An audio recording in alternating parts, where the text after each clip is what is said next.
Dalawang lalaking negosyante ng Martes ang nasa kote ng mga otoridad nang maaktuhang gumagamit ng mga ipinagbabawal na gamot sa Mango Grove, Barangay San Roque, lungsod ng Santo Tomas, Batangas.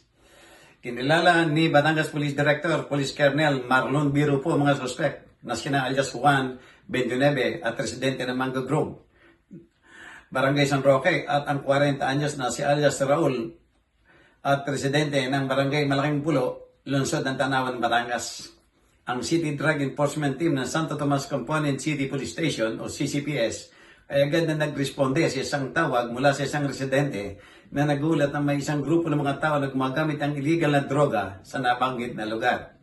Pagdating, naaktuhan ng mga operatiba ang mga suspect na gumagamit at sumisingot ng ipinagbabawal na gamot.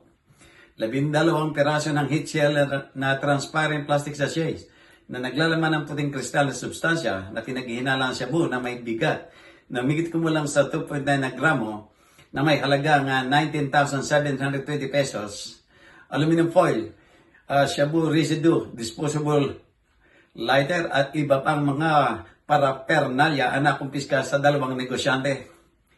Na kumpiska rin mula sa dalawa ang isang revolver na caliber 22, mga bala at cellphone.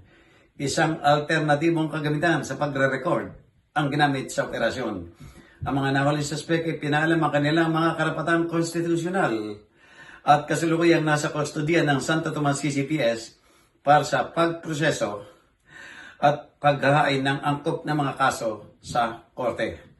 Jojo Cesar Magsumulagulat para sa journalnews.com.ph.